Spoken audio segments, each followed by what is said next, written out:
Paytaxtın Qaradağ rayonu Ələt qəsəbəsindən sujetimiz var. Qəsəbənin hektarlarla ərazisi olan parkı baxımsızlıqdan yararsız vəziyyətə düşüb. Qəsəbədə digər baxımsız məkan isə mədəniyyət evidir. Sakinlərin həm parkın, həm də mədəniyyət evinin təmir olunması ilə bağlı aidiyyatı qurumlara etdiyi müraciətlər isə bu günə kimi heç bir fayda verməyib. Lakin sakinlərə şad xəbərimiz də var.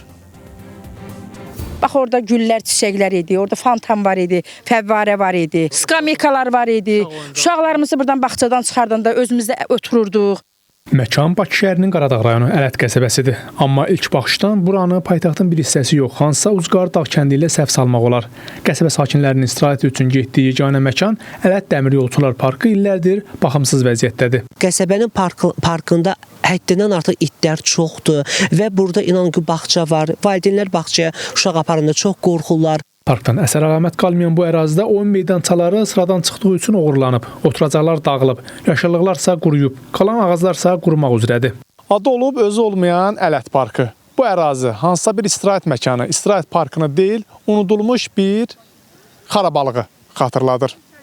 Məlumata görə bu park sonuncu dəfə ötən əsrin 50-60-cı illərində təmir edilib. Elə o vaxtdan bu vaxta qədər baxımsız olduğu üçün geriyə qalan təkcə bu sınıq oturacaqlar və adını daşıdığı Nəriman Nərimanovun heykəli qalıb. Bir zamanlar uşaqların səsi ilə canlanan park indi sahibsizliklərin və ev heyvanlarının məskəninə çevrilib. İstirahət eləmək üçün, oynamaq üçün hara gedirsən?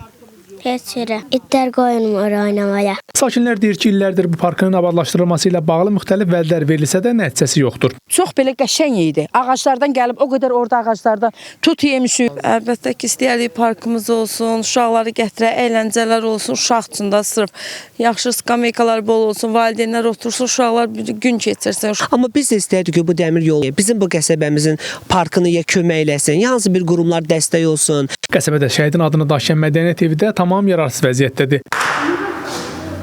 Bir vaxtlar hətta amfiteatrına qədər mövcud olan Ələt Mədəniyyət Evində, hətta o vaxtlar Karfey sənətkarlarımızın da burada tamaşaları nümayiş olunubdu.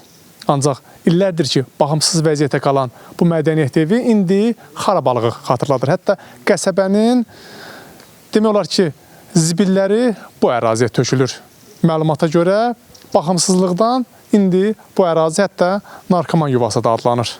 Məlumata görə 100-ə yaxın yaşı olan bu bina sonuncu dəfə ötən əsrin ortalarında təmir olunub. Uçma təhlükəsi olan mədəniyyət evinin inzibati binasını özəlləşdirməyə də dəfələrlə cəhd olunub. Dəmir yol balansında idi. Dəmir yol naziri demişdi ki, 2009-cu ildə təmirə başlayacaq. Məktubu da evdədir, saxlamışam. Ancaq 2020-ci ilə qədər işləyib. Özəlləşdirməyə cəhd elədi, çox adam cəhd elədi. Baxımsızlıqdan oldu. Öyrəndik ki, həm park, həm də mədəniyyət evi Azərbaycan Dəmir Yolları Qapalı Səhmdar Cəmiyyətinin balansındadır. Hətta Qaradağ rayon icra hakimiyyəti tərəfindən parkın təmiri ilə bağlı bir neçə müddət öncə işlərə də başlanılıb. Lakin parkın təmiri ilə bağlı illər öncə Qaradağ rayon icra hakimiyyəti tərəfindən təmir işlərinə başlanılmışdır.